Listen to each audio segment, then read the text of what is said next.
Merci de votre invitation. C'est toujours pour moi un grand honneur d'être ici, à intervalles réguliers. C'est aussi une grande émotion, parce que je n'ai pas étudié ici, j'ai étudié dans l'autre école. J'ai enseigné ici et je ne retrouve jamais ces locaux sans beaucoup de joie et d'émotion. Vous m'avez demandé de parler du monde de 2030, qui est pour beaucoup d'entre vous, pour chacun d'entre nous, demain matin. Et j'imagine que la plupart d'entre vous, sinon la totalité d'entre vous, seront à cette année-là, qui est très proche, en plein début de carrière.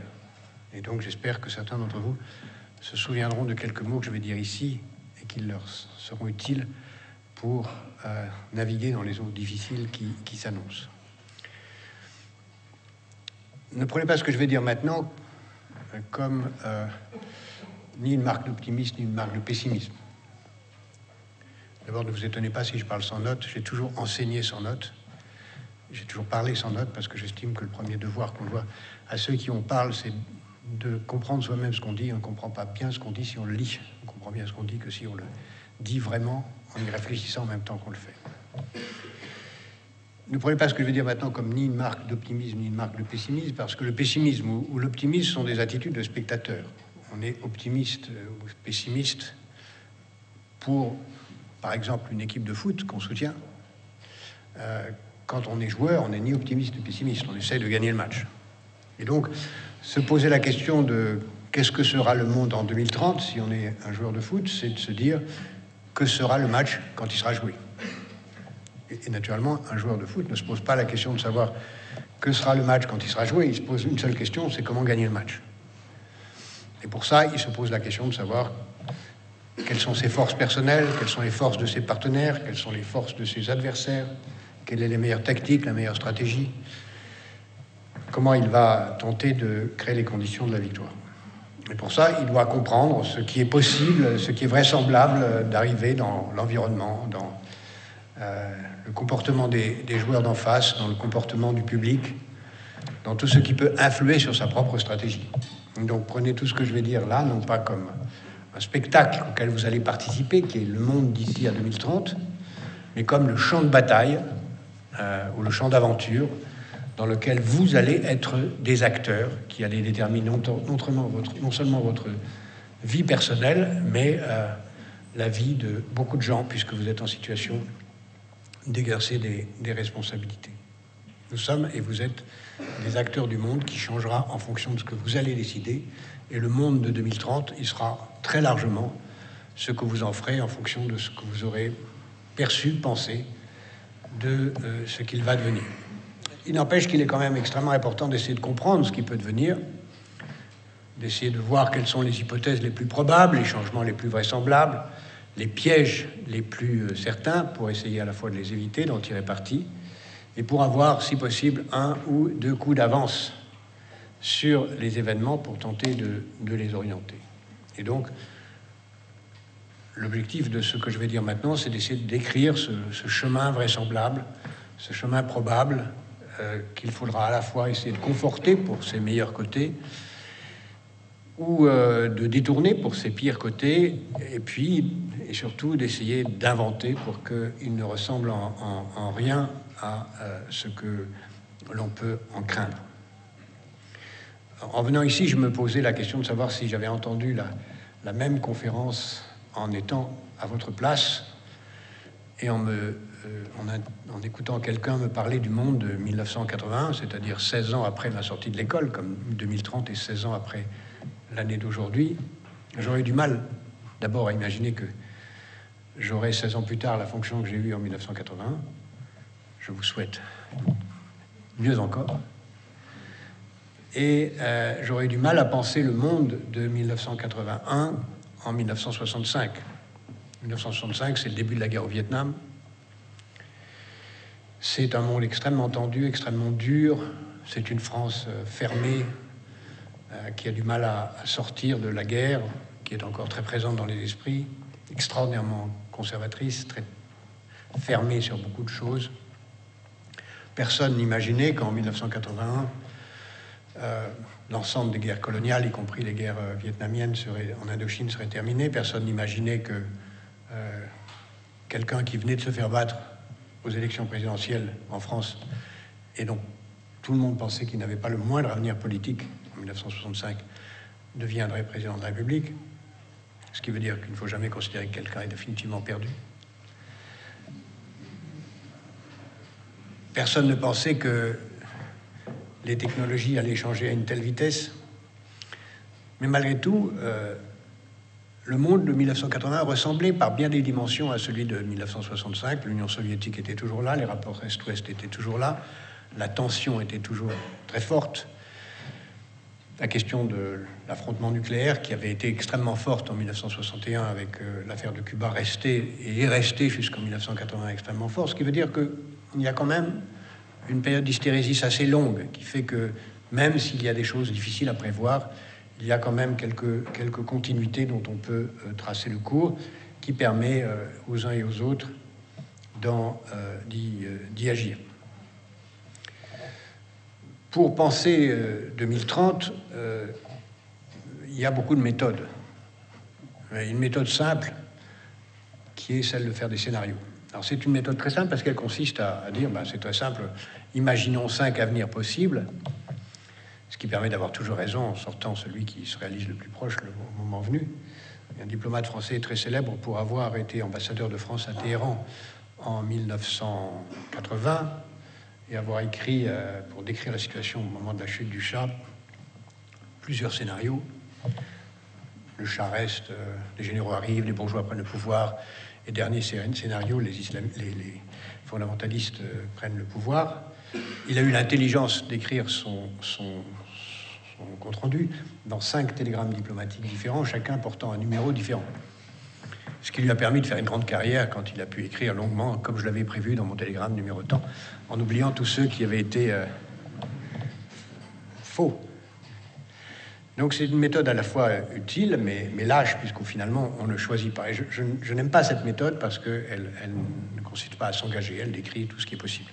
Pour autant, c'est celle que les futurologues emploient surtout, et je vais essayer de ne pas le faire. Je crois qu'il est au contraire possible de tracer, disons, le scénario le plus vraisemblable, tout en sachant, ce que j'ai dit en commençant, que bien des choses feront qu'il n'aura pas lieu, et qu'en particulier, ce que vous ferez vous-même aideront à ce que vous-même y trouviez la meilleure place possible, et que vous-même aiderez à ce que le pire de ce scénario n'ait pas lieu. D'abord, pour essayer de comprendre ce qui peut se passer d'ici à 2030, il faut voir que 2014-2030, c'est une infime fraction de l'histoire, et qu'on ne peut le comprendre que si on a une idée très longue de l'histoire. Que, bien sûr, l'avenir n'est jamais une répétition du passé, mais malgré tout, le passé nous dit beaucoup sur l'avenir. D'abord parce qu'il y a beaucoup de choses qui ont été tentées, puis qui ont échoué, puis il y a beaucoup de choses qui se répètent différemment, et puis il y a des leçons qu'on a tirées. Et il y a quand même, dans l'histoire humaine récente, c'est-à-dire des 1000 dernières années, ce qui est assez récent, des tendances très longues qu'on peut penser durables et qui nous donnent à penser quelque chose sur ce qui peut arriver dans cette extraordinairement brève période qui sont les 15 prochaines années. Sans passer trop de temps sur ce passé, je dirais simplement que depuis l'an 1000 à peu près, le pouvoir a progressivement basculé vers l'Occident, alors qu'il était largement en Asie, a fini de basculer vers l'Occident vers la fin du XVIe siècle. Il a basculé dans une hésitation assez longue entre le féodalisme et le capitalisme, entre l'économie de la rente et l'économie du profit, vers l'économie du profit, qui avait commencé à émerger à peu près au X-XIIe siècle, en Europe du Nord et en Italie, qui progressivement a fait sauter le féodalisme. Et il a installé, dans une bataille passionnante et qui n'est pas terminée, une valeur dominante, une quête principale de l'humanité, en tout cas de l'Occident, qui aurait pu être, comme cela a été pendant très longtemps, quand le modèle religieux dominait la recherche de l'immortalité, ou, ce qui n'est pas exactement la même chose, de l'accession à l'éternité dans une autre vie. Mais cette pulsion proprement religieuse n'a pas été celle qui domine aujourd'hui, en tout cas en Occident. j'y reviendrai pour savoir si elle peut revenir. Ça aurait pu être, et ça a été à un moment à la recherche de l'égalité, avec toutes les utopies égalitaires qui ont dominé à la fois le 19e siècle, la première moitié du 20e siècle. Mais pour des tas de raisons, cette utopie-là a largement échoué, ou en tout cas ne s'est pas imposée. Et il y a une autre utopie qui s'est progressivement imposée, qui trouve sa source dans un très grand nombre de cultures anciennes, c'est l'utopie de la liberté individuelle. La recherche de la liberté individuelle, qui peut vous paraître une banalité, une évidence, mais qui ne l'était pas au départ dans l'histoire humaine, qui après tout a eu d'autres ambitions que la liberté individuelle. Et cette liberté individuelle s'est imposée comme l'utopie majeure. Moi, je veux être libre de faire ce que j'ai envie. Bien sûr, c'est une liberté tout à fait relative. On ne peut pas choisir de la date à laquelle on est, on ne peut pas choisir du milieu social dans lequel on est, on ne peut pas choisir beaucoup de choses, mais malgré tout, l'humanité, en tout cas l'Occident, s'est défini à partir du début du Xe siècle, dans les fractions marchandes dont je parlais tout à l'heure, comme à la recherche de la liberté individuelle. Et c'est cette valeur-là qui, progressivement, s'est imposée sur toutes les autres. Et qui, aujourd'hui encore, s'est imposée. Et il faut bien voir qu'elle est extraordinairement importante pour comprendre ce que je vais décrire maintenant, parce que c'est d'elle dont découle tout ce qui nous détermine aujourd'hui en termes d'idéologie, de valeurs, de système culturel, à la fois de façon positive et de façon négative. J'ai dit tout à l'heure que la liberté individuelle n'était que limitée, puisqu'on ne peut pas décider où on est né, mais elle est aussi encore plus limitée par le fait que les choses sont rares. Et on n'est pas libre d'avoir tout quand on ne peut pas dépasser les contraintes de la rareté du temps. On ne vit pas aussi longtemps que la liberté nous permettrait de vouloir. Je veux vivre éternellement. Non, on ne peut pas. On n'est pas libre non plus d'avoir tout ce qu'on veut, puisqu'on est contraint par les ressources dont on dispose. Et donc, tout le progrès de l'organisation humaine depuis l'an 1000 a été d'essayer d'organiser progressivement cette utopie de la liberté individuelle dans un contexte de rareté. Et on peut décrire l'histoire de l'humanité depuis cette époque comme progressivement la tentative d'organiser les procédures qui permettent d'être relativement libre dans un contexte de rareté. Pour les biens individuels, le mécanisme le plus intelligent, le plus sophistiqué qui s'est progressivement installé, c'est le marché, qui permet de croire qu'on est libre de choisir ce qu'on veut sous les contraintes de la rareté. Et pour les biens collectifs, la procédure qui permet le mieux de croire qu'on est libre sous contrainte de rareté pour la distribution des biens publics, c'est la démocratie. L'un et l'autre étant, je l'ai dit tout à l'heure, des formes extraordinairement sommaires de liberté, mais c'est le meilleur bricolage. Et vous avez fait assez de biologie pour savoir que la vie elle-même n'est qu'un bricolage entre deux formes de mort. Entre la mort par le désordre extrême et la mort par l'ordre extrême. C'est un bricolage. Et l'organisation sociale humaine, ça n'est aussi rien d'autre qu'un bricolage entre deux formes de mort, le désordre extrême, l'anarchie absolue, et l'ordre extrême, le totalitarisme uniformisateur. Et donc, progressivement, l'humanité invente, avec beaucoup de chaos, cette idée que le meilleur couple d'organisation de la liberté sous contrainte de la rareté, c'est le marché et la démocratie qui marchent ensemble. Et ça marche assez bien, puisque progressivement, l'histoire a fait que des économies de marché sont nées, ça commence par là, sous des dictatures, puis l'économie de marché crée une classe moyenne qui a besoin de droits de propriété, donc qui a besoin de stabilité, donc qui a besoin de liberté individuelle, donc qui a besoin de démocratie, puis progressivement ça s'étend, et ce système qui a commencé en Flandre, puis en Italie du Nord, puis s'est étendu un peu partout. La France étant d'ailleurs une des dernières à rejoindre le peloton, contrairement à ce qu'on croit.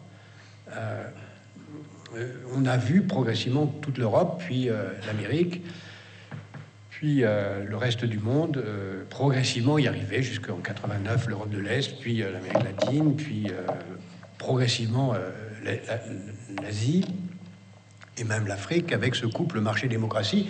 On s'aperçoit que le marché a besoin de la démocratie, parce que le marché suppose l'innovation, le droit à créer, le droit à changer la vie, et donc il a besoin de démocratie. Et la démocratie a besoin du marché, parce que la démocratie ne peut pas fonctionner sans possibilité de vendre, d'acheter et de créer des conditions de création de richesse. Donc ce couple est un couple vertueux, Et c'est pourquoi certains ont dit, encore récemment, que c'est pas la peine de parler de l'avenir, ça n'a aucun intérêt. L'avenir, c'est la généralisation progressive du marché et de la démocratie à l'échelle de la planète, qui va atteindre l'Afrique, l'Asie, circuler, il n'y a rien à voir, c'est tout.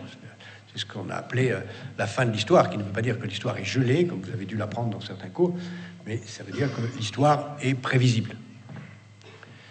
Cependant, il y a 2 ou 3 grains de sable qui fait que ça ne marche pas trop et qui fait que c'est quand même intéressant de s'occuper de comprendre l'avenir, et en particulier des grands enjeux des 15 ou 20 prochaines années. 2 contradictions qui sont vraiment d'une extrême actualité aujourd'hui pour comprendre la crise dans laquelle nous nous trouvons et pour comprendre les grands enjeux de demain. Première contradiction, c'est que le marché, par nature, est sans frontières. Si je suis un acteur du marché, je n'accepte pas une frontière de territoire, c'est-à-dire je considère que j'ai le droit de faire des affaires de marché sur tous les domaines, y compris les domaines qui sont le sanctuaire de l'État. Je ne vois pas pourquoi on m'interdit de commercialiser l'éducation, la santé, la défense. Et sans frontières d'un point de vue géographique, le marchand n'est pas enfermé dans des frontières de territoire. Donc le marché, par nature, est global, mondial. Le mot global est un mot anglais qu'il ne faut pas utiliser ici parce qu'il est trompeur. Mondial. Le marché est mondial par nature et sans frontières. Alors que la démocratie, elle, par nature, est locale. Elle suppose un territoire et des frontières. Et donc on se trouve dans cette contradiction entre un marché qui devient de plus en plus mondial dans tous ces domaines, qui devient de plus en plus total, au sens où il ne s'exclut de rien, et une règle de droit qui, si possible, est démocratique, mais même quand elle ne l'est pas, n'est que nationale. Et donc, par nature, ce choc-là fait que le marché est le lieu d'activités qui ne sont pas soumis à la règle de droit, qui sont soit illégales, soit, pire encore, criminelles, et qui se développent très largement, faute de capacité à installer un droit de propriété, une justice sociale, une police, une justice à l'échelle planétaire. Et on le voit prosaïquement dans la crise financière, qui a été l'occasion de transfert de turpitude à l'échelle de la planète parce qu'il n'y avait pas de possibilité de les contrôler. On le voit par l'extraordinaire développement aujourd'hui progressivement de toutes les activités illégales, de la fiscalité qui n'est pas capable de saisir les richesses, mais qui les laisse aller là où elles sont les moins taxées, puisqu'il n'y a pas de système global, et avec un développement considérable d'activités rentables, mais qui sont considérées dans les pays démocratiques avec un état de droit comme scandaleusement inacceptable, comme commerce des personnes humaines, trafic d'organes, activité, trafic d'armes, de drogue, etc. Et d'une certaine façon, pour la première fois dans l'histoire, les cours de théorie économique commencent à ressembler à la réalité, puisque le cours de théorie de base, c'est une économie de marché sans État. On cherche l'équilibre pur et parfait, les théoriciens ayant complètement oublié que pour qu'il y ait une économie de marché, il faut un droit de propriété, qu'il n'y a pas de droit de propriété sans État pour assurer la garantie de l'état de propriété, du droit de propriété. Et donc, on se trouve progressivement dans une situation qui ressemble à quelque chose qu'on n'a jamais vu, c'est-à-dire un marché sans état de droit. Le seul exemple qu'on a à l'échelle de la planète d'un pays qui n'a pas d'état de droit depuis longtemps, c'est un pays qui, depuis 25 ans, n'a pas de gouvernement. Le gouvernement se trouve dans le pays voisin, la Somalie, dont le gouvernement est assez courageux pour être installé au Kenya, et où on voit les bandes de toute nature s'opposer. Donc la mondialisation, c'est une somalisation de la planète. La dynamique dans laquelle nous sommes, c'est une dynamique de chaos. Première remarque. Première contradiction. Ce qui fait que cette mondialisation aujourd'hui hésite entre plus de mondialisation pour mettre en place l'état de droit ou moins de mondialisation pour revenir sur les frontières fermées. Histoire qu'on a déjà connue à plusieurs reprises dans l'histoire. C'est là où l'histoire est très intéressante. Je ne veux pas vous ennuyer avec ça parce que je vois que le temps passe. Mais on a connu ça à de nombreuses reprises dans l'histoire et qui s'est toujours traduit par le fait que l'humanité a choisi de revenir en arrière. La dernière, la plus proche de nous, elle n'a qu'un siècle, en 1913-14, on a failli faire une mondialisation réussie. Il y avait beaucoup de choses qui ressemblaient à la période d'aujourd'hui. Puis au dernier moment, on a pris peur et puis on s'est refermé sur nous-mêmes et ça a donné 1914, 1918, 1929, 1933, 1939 et on est sorti de ça qu'en 1989 avec la chute du mur de Berlin. Donc n'oubliez pas que la situation la meilleure possible peut aboutir à une catastrophe. Et en 1914, personne ne connaissait le nom de Lénine, encore moins celui de Staline, encore moins celui de Mussolini, qui pourtant était un des dirigeants du Parti socialiste de l'époque. encore moins celui de Hitler, qui allait prendre le pouvoir. Ces gens-là existent potentiellement aujourd'hui quelque part dans le monde. Et si nous avons ce repli que le vertige d'un état de droit planétaire pourrait entraîner, parce que cet état de droit planétaire est nécessaire pour rendre humainement vivable le marché mondial, nous aurons un repli avec des conséquences encore plus gigantesques que cette époque. Deuxième contradiction, qui est aussi extrêmement forte aujourd'hui et qui pèse très fort sur ce qui va arriver d'ici à 2030, c'est que j'ai dit que marché et démocratie étaient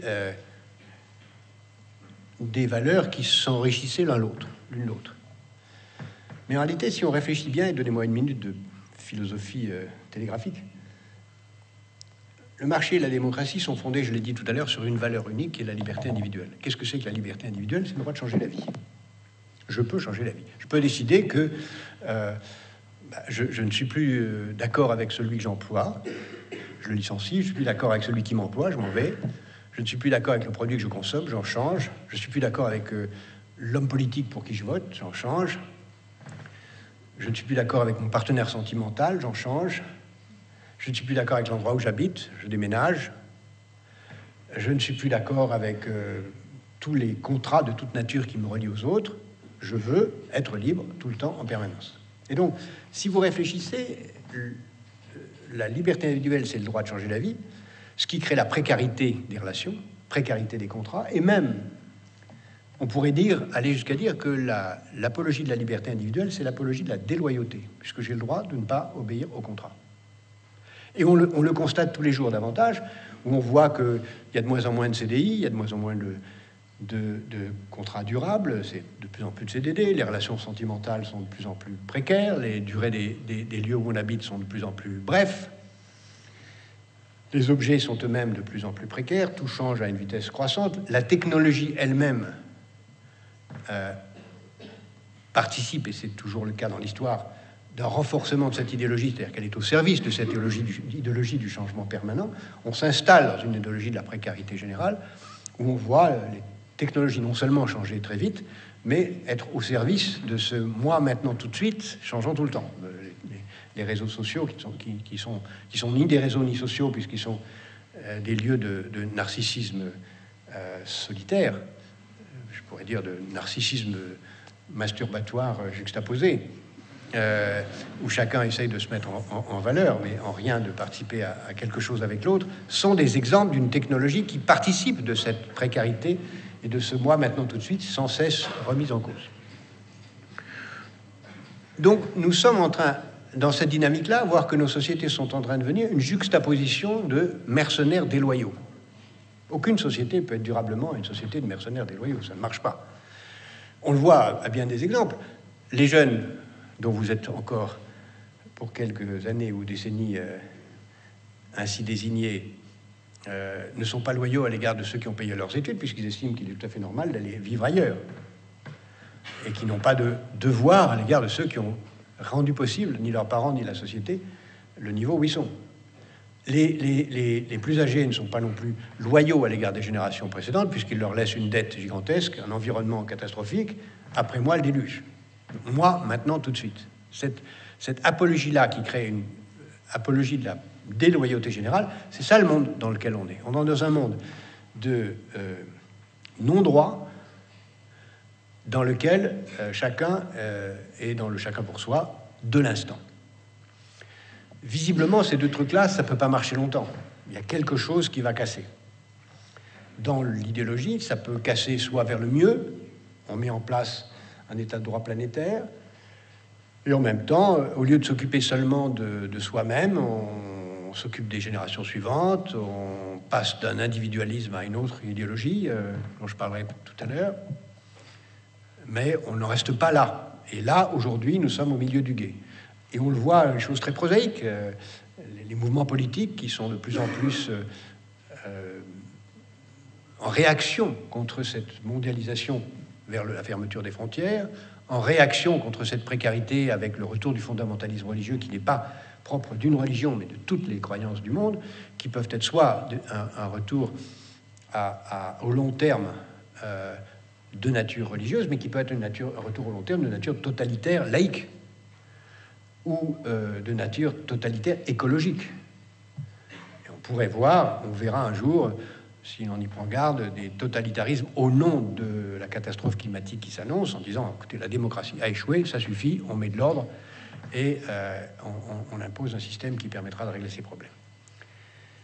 N'oubliez jamais que le modèle social-démocrate qui s'est imposé comme la réponse raisonnable après la Seconde Guerre mondiale, le premier qui l'a essayé de façon technique, c'est Mussolini. Le deuxième, c'est Lénine. Le troisième, c'est Hitler. Et Roosevelt n'a été que le quatrième. Donc la démocratie n'a abouti à un régime utilisant l'État démocratique au service du développement qu'après trois caricatures totalitaires du même système. Et aujourd'hui, on ne peut pas exclure de voir monter, on le voit tous les jours, monter des idéologies totalitaires en réponse à ces deux énormes failles de l'idéologie de la liberté individuelle qui emporte le monde d'aujourd'hui. Et pour autant, cette idéologie de la liberté individuelle, elle a encore devant elle un potentiel considérable. Que peut-on dire sur 2030, en dehors de ce mouvement idéologique, qui permet de voir dans quel ordre de possible se situe le meilleur et le pire? On peut d'abord dire quelques petites choses que vous avez dû voir, mais vous connaissez, je vais le dire rapidement, sur le seul domaine sur lequel on a un petit peu de certitude, c'est la démographie. Et la démographie nous apprend, comme vous savez, qu'on va vers un monde de 9 milliards d'habitants, que la Chine va stagner, que l'Inde va devenir le premier pays du monde, que les États-Unis vont continuer à croître, que l'Europe va sans doute stagner au rythme actuel, mais que le premier continent de la planète, ça sera l'Afrique. On va passer le premier continent en termes de croissance, ce sera l'Afrique de population. On va passer d'ici à 2045 d'1 milliard à 2 milliards d'habitants. Ça, c'est la principale mutation du XXIe siècle, qui ne sera pas pour moi un siècle de l'Asie, je vais y revenir tout à l'heure, mais qui sera d'abord et surtout pour nous, Européens, un siècle de l'Afrique, pour le pire si nous laissons le chaos s'y installer, pour le meilleur si nous réussissons à en faire un potentiel de développement. Et en particulier pour nous, Français, puisqu'il y a 220 millions de personnes dont la langue maternelle est le français dans le monde, et qu'au rythme actuel, en 2040, il y en aura au moins 700 millions. Nous sommes la seule langue dont le nombre de locuteurs va tripler en 30 ans, comme première langue, si nous sommes capables de maintenir notre système d'éducation et si nous sommes capables d'utiliser les nouvelles technologies à toutes ces choses, et ce qui nous donne un potentiel non seulement culturel, mais un potentiel de développement économique considérable dans une région du monde qui contient des potentialités de toute nature absolument gigantesques. Donc, premier changement, la montée de l'Afrique. Changement démographique autre, je passe très rapidement, mais enfin, vous savez les chiffres. En gros, dans 30 ans, il y aura plus de Français que d'Allemands, si les tendances démographiques continuent. Dans 40 ans, il y aura plus de Turcs que de Russes. Et à la fin du siècle, si les tendances continuent, mais naturellement, elle continuera, il y aura moins de Chinois que de Nigérians. Donc, naturellement, ces tendances seront certainement changées, parce que quelque chose se passera, mais ça indique quand même, d'ici à 2030, où on va. Et ça indique des changements qui sont très forts. Autre dimension démographique très importante, nous sommes la moitié des habitants du monde en ville, nous serons les 2 tiers en 2030. Et ça veut dire que nous entrons dans une situation urbaine où il y a tout à faire pour penser la ville intelligente, pour penser les infrastructures qui seront nécessaires à elle. Mais ça veut dire que beaucoup de gens vont quitter la campagne vers la ville et qu'en fait, nous entrons dans un monde du mouvement. En gros, aujourd'hui, on estime que, indépendamment des mouvements qui seront causés par les changements climatiques, dont je dirai un mot tout à l'heure, il n'y a aujourd'hui que 200 millions de personnes qui vivent dans un autre pays que celui où ils sont nés. Si vous réfléchissez sur 7 milliards 200 et quelques millions d'habitants, c'est pas grand-chose. Dans 25 ans, le chiffre minimum retenu par la convergence des études, c'est 1 milliard 200 millions d'habitants qui auront changé de pays.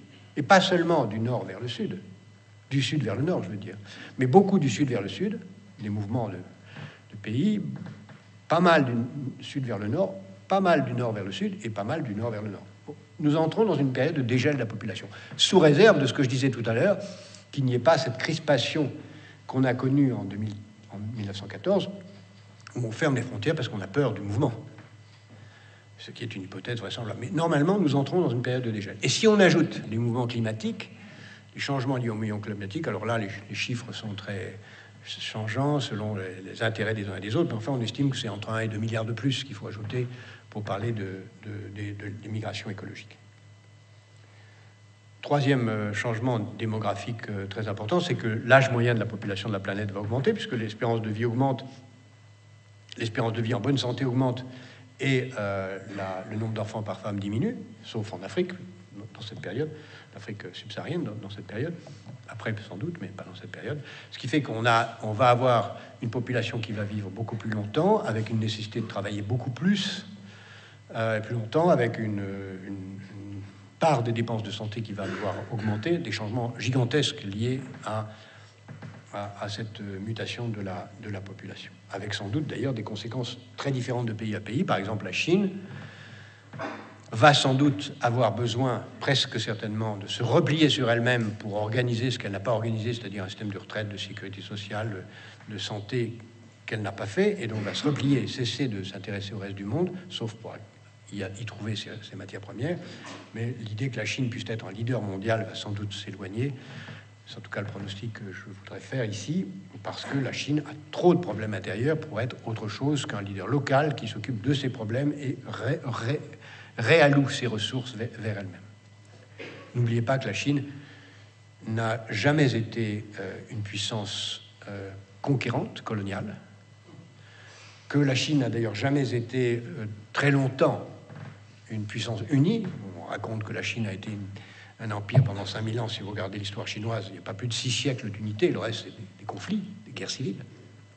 Et donc, la Chine a un grand problème de maintien de son unité qui s'accompagne d'un processus rapide d'évolution vers la démocratie, beaucoup plus rapide que nous. N'oublions pas que nous avons commencé notre processus démocratique vers 1780 et qu'on l'a peut-être terminé en 81 avec l'abandon de la peine de mort, en tout cas au moins en 1944 avec le droit de vote des femmes, et que la Chine, en 20 ans, a fait beaucoup plus de progrès que nous en un siècle et demi, même si elle est très loin d'arriver au stade de sa propre conception culturelle et totale de la démocratie. Nous entrons donc dans une phase où sans doute les grands pays vont se retourner vers eux-mêmes et où il n'y aura plus de dirigeants, de chefs du monde. Les États-Unis, quand on regarde les chiffres, et là je me lance dans ce que je voudrais vous dire comme pronostic d'évolution relative des pays, le plus vraisemblable, l'hypothèse la plus vraisemblable, sous réserve de l'action des acteurs, c'est que les États-Unis sont encore, pour les 15 prochaines années, la puissance dominante. Mais pas la puissance dominante au sens où ils l'ont été toujours, c'est-à-dire la puissance qui domine le monde et intervient partout. Ça reste la première puissance, mais pas la puissance qui domine le monde. Elle a de moins en moins les moyens, en termes de puissance relative, et elle aura de moins en moins les moyens de contrôler et diriger le monde, et de moins en moins le désir de le faire. Et on ne se trouve pas, et c'est là où l'expérience historique est intéressante, comme à la fin de l'Empire britannique, vers 1913, quand l'Empire britannique a cédé la place à l'Empire américain, parce qu'on ne se trouve pas à une période où l'Empire américain a un rival qui peut lui succéder. J'ai dit que la Chine ne pouvait pas. L'Europe pourrait, mais c'est une autre histoire, d'ici 20 ans, elle ne sera sûrement pas la puissance fédérale qu'elle pourrait être et qui ferait d'elle la première puissance du monde. Elle sera peut-être quelque chose, mais pas cela. Et donc, nous sommes plutôt, si on veut chercher un précédent historique, quelque chose comme à la fin de l'Empire romain, où une puissance dominante décline sans être remplacée. Ce qui ne veut pas dire que c'est immédiat. L'Empire romain a commencé à décliner vers l'an 0, a mis 4 siècles à disparaître, et si vous regardez ce qui s'est passé à la fin de l'Empire romain, tout le monde est devenu romain. La langue latine s'est imposée, tout le monde s'est mis à s'habiller comme les Romains, tout le monde a pris de l'Empire romain le meilleur, y compris la religion, qui était la religion catholique, chrétienne, et progressivement, le monde est devenu romain. D'une certaine façon, c'est aujourd'hui ce qui est en train de se passer, puisque même s'il y a déclin de la puissance américaine, ce qu'elle incarne et ce que nous incarnons avec l'Amérique, puisque nous sommes la même civilisation, c'est-à-dire ce qu'on appelle la modernité occidentale, l'occidentalisation, le monde s'occidentalise, même quand l'Occident perd du pouvoir. Et donc nous allons certainement, dans les 30 ans qui viennent, en tout cas d'ici à 2030, vers une poursuite de l'occidentalisation du monde, c'est-à-dire de ce modèle individuel, de cette façon de s'habiller, de penser, de vouloir le modèle de réussite, de penser l'organisation sociale, à la fois politique, culturelle, dans lequel l'Occident n'est plus une nation dominante politiquement, mais malgré tout, idéologiquement, reste dominant. Et en même temps, nous allons vers des mutations qui, en l'absence de puissance dominante, dans la nécessité d'un ordre mondial, créera sans doute quelque chose comme un chaos. Si je définis un scénario principal, le scénario que je voudrais décrire, je dirais très rapidement que le principal, les étapes, qui ne sont pas des scénarios alternatifs, des branches d'une alternative, sont des étapes successives. Je vois d'abord la poursuite du déclin relatif des États-Unis, qui est en marche. Je vois ensuite, mais ça commence dès maintenant, la tentative de mettre en place un ordre mondial dans lequel non pas une nation remplacerait les États-Unis, mais un groupe de nations essaierait de mettre en place un peu d'ordre. C'est ce qu'on a essayé d'appeler le G20, mais qui ne marche pas, parce que c'est pas parce qu'on réunit des chefs d'État pour faire une photo que ça met en place un ordre. On le voit bien, il n'y a pas de système d'ordre. C'est pour ça que j'ai souvent appelé ça G20 VAIN plutôt que 20. Il n'y a pas d'ordre réel qui se met en place. Et donc, même s'il y a des tentatives, mettre en place des luttes communes contre la fraude fiscale, mettre en place des moyens d'une armée mondiale qui ferait quelque chose, on voit que ça ne marche pas. Quand il s'agit d'agir en Syrie, il n'y a personne. Quand il s'agit d'agir en Afrique de l'Ouest, il n'y a que la France. Quand il s'agit d'agir dans d'autres problèmes majeurs, il n'y a pas grand monde. Donc il n'y a pas véritablement de moyens d'une police internationale. Il n'y a pas d'ordre sans police. Et il n'y a pas d'ordre démocratique sans une police appuyant sur un État démocratique. Donc on en est très loin. Donc cet ordre ne marchera pas. La troisième étape, qui est une fois et en même temps qu'on aura constaté que l'ordre politique ne marche pas, le plus vraisemblable, et c'est déjà en marche, ce sera un monde qui sera dominé par le marché. Où de plus en plus, le marché, les entreprises feront la loi. Et où ce seront les grandes entreprises qui détermineront le monde. Je pense que les principales seront les entreprises qui seront capables d'assurer la maîtrise la principale demande des hommes libres. Dans l'univers de la liberté, les principales demandes des hommes à l'égard d'un pouvoir, c'est la sécurité et la distraction. Ne pas voir et être assuré d'être distrait. Donc les principales firmes qui vont dominer sont les firmes qui vont assurer la sécurité, c'est-à-dire les compagnies d'assurance, les entreprises de guidage, de surveillance. Et là, on voit à la fois les très grandes compagnies d'assurance ou de réassurance, et puis d'entreprises de surveillance et de guidage, dont Google est un exemple, mais il y en a d'autres. Et puis,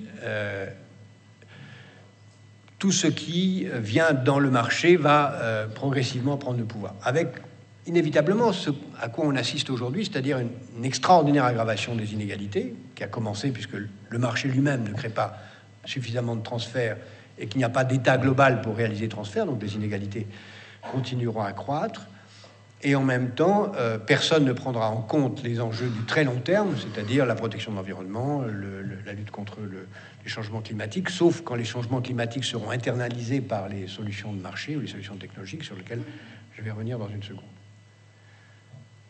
Mais ces solutions ne marcheront pas non plus. Le plus vraisemblable, c'est que le marché lui-même, dans un chaos, n'assurera pas les moyens de dépasser les difficultés. On continuera à espérer qu'on y arrive, mais le plus vraisemblable, si on regarde les précédents historiques, c'est que le chaos qui s'installe là conduira à des violences très fortes dont on peut espérer soit les éviter, soit créer les conditions pour qu'après, un ordre différent s'installe. Dès 1907-1908, il y avait beaucoup de gens qui disaient on va au chaos, il faut absolument créer un ordre international, il faut créer une société des nations qui permette de négocier. On n'a pas créé la Société des Nations, il y a eu la Première Guerre mondiale, et on a créé la Société des Nations après.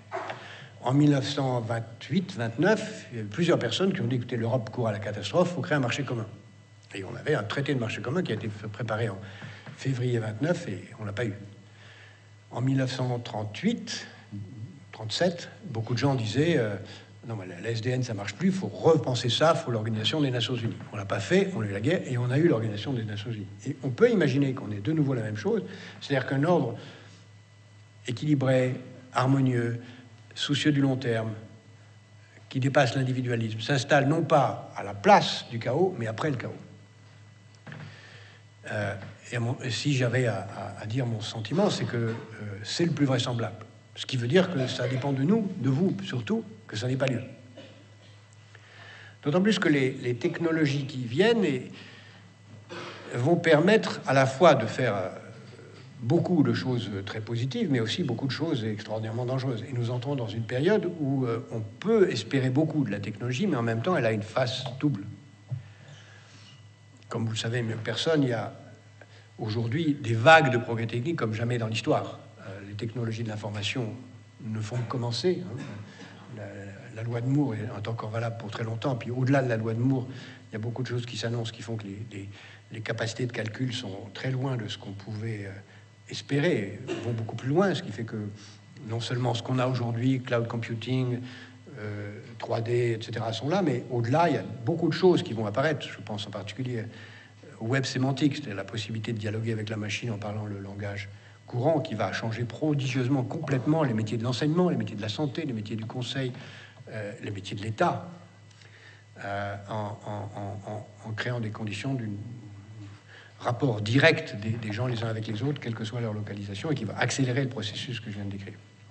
Au-delà de cela, les biotechnologies qui conduisent progressivement à créer une marchandisation de l'artefact humain, ce qu'on appelle les transhumains dans certains discours de science-fiction, mais qui correspond à des choses qui sont tout à fait prévisibles, c'est-à-dire que la santé devient, avec l'éducation, avant l'éducation, le principal secteur de croissance, parce qu'il est le lieu à la fois d'une forte croissance des besoins, mais en même temps d'une forte croissance de la possibilité de son industrialisation par l'émergence de technologies adaptées. Ce qui sont à la fois des technologies de diagnostic, mais aussi des technologies de prothèses électroniques, de prothèses biologiques, jusque et y compris le clonage, qui est une affaire de quelques décennies. Et l'homme va, au fond, on peut décrire dans ce cas-là l'histoire comme une longue évolution de l'homme à la machine, où l'homme se transforme lui-même en machine, ou en objet marchand, puisqu'après tout, progressivement, il se vend lui-même les moyens de créer les conditions de son immortalité en remplaçant des éléments de lui-même en objet. Ça, les technologies vont le permettre progressivement, en tout cas ça peut rester une utopie, renforcée par l'autre vague de progrès technique qui est là et dans lequel j'imagine que beaucoup d'entre vous auront à travailler, les nanotechnologies, qui elles aussi sont bouleversantes dans beaucoup de domaines, y compris les domaines militaires.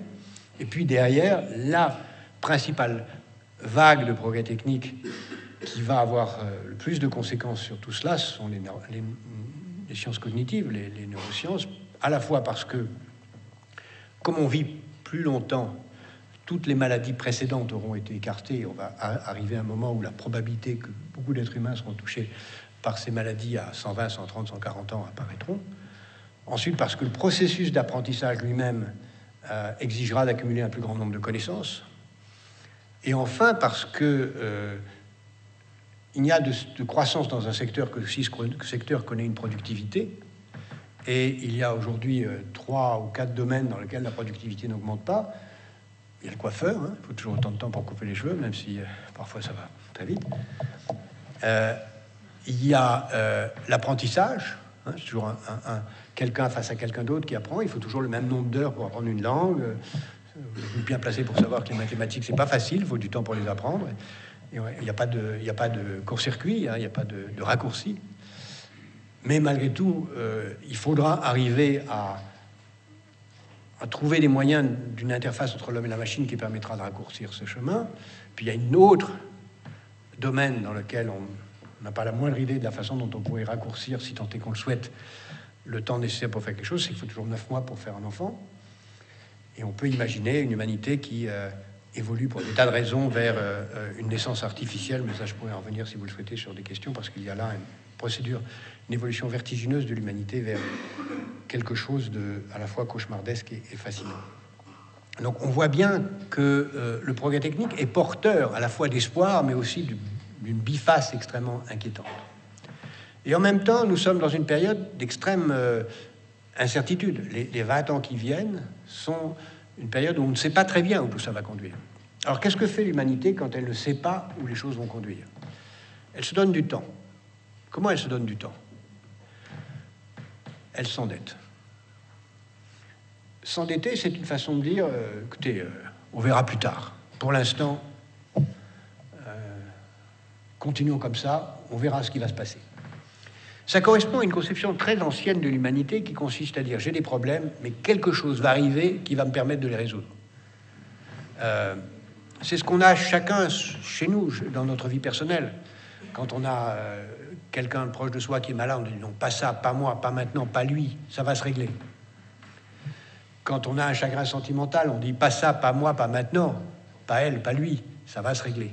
Et on procrastine, on pense que le temps travaille pour nous. On dit non, ça va se régler. Ce qui correspond d'ailleurs très profondément à beaucoup de paradigmes mentaux de toutes les civilisations. Prenez toutes les civilisations qui attendent le Messie, qui sont très fréquentes dans toutes les cultures. Le Messie, c'est celui qui va permettre de régler les problèmes. On l'attend, il va régler les problèmes. Si vous regardez la version pour enfants de la théologie chrétienne, c'est-à-dire les westerns,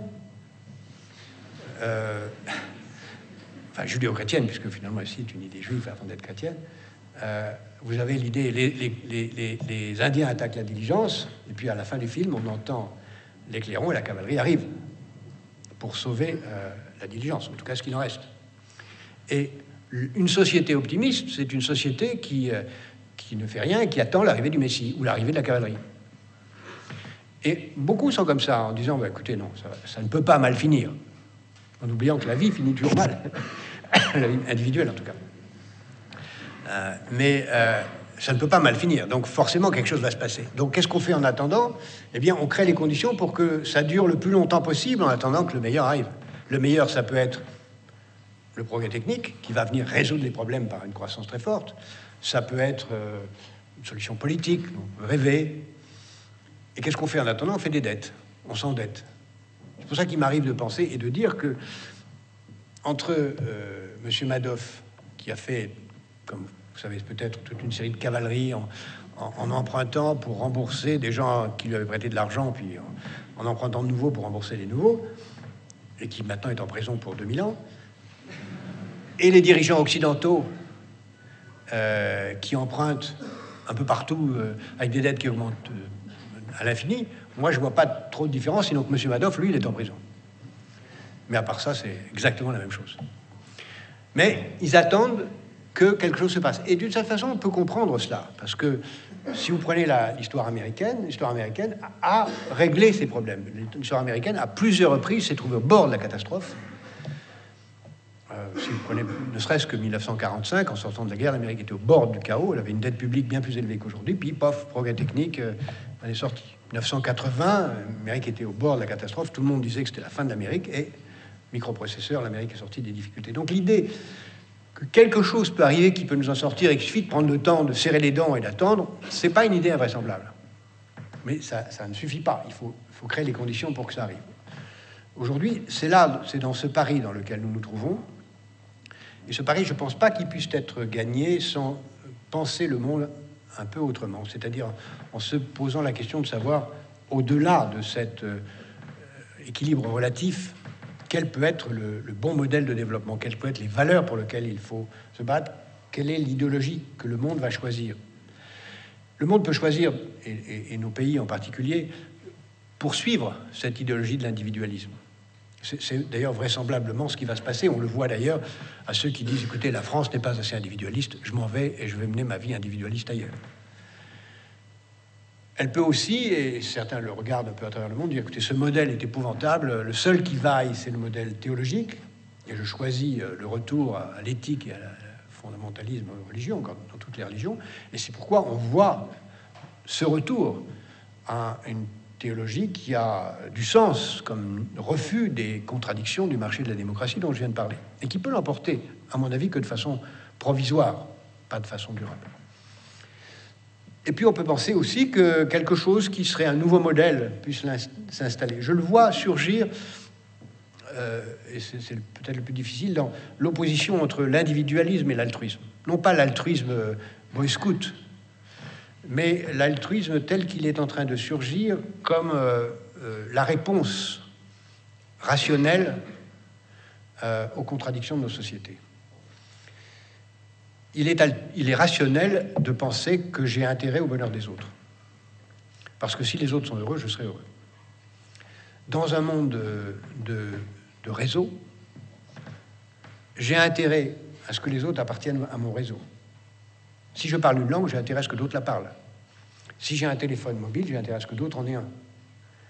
J'ai intérêt au succès des autres comme condition de mon propre succès, dans un monde d'interdépendance. Soit nous sommes des autistes juxtaposés, soit nous prenons conscience de ce que nous avons intérêt à ce que les autres réussissent, et alors on a intérêt à ce que les autres soient bien formés, à ce que les autres soient bien soignés, à ce que les autres soient heureux comme condition de notre succès.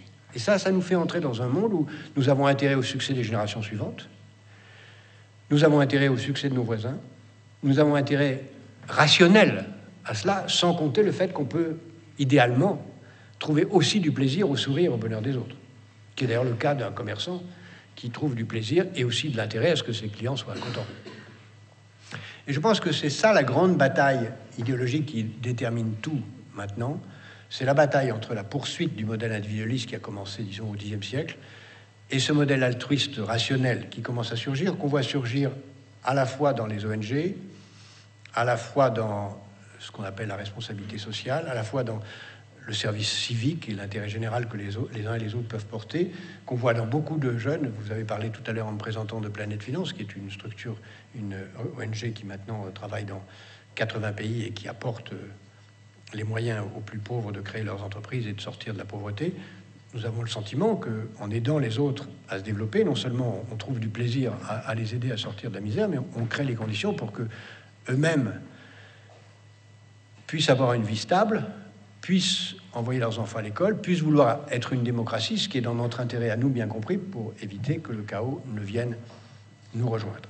C'est dans cette bataille idéologique qu'il faut situer les choses. Cette bataille n'est pas sans conséquences aussi dans la vie quotidienne.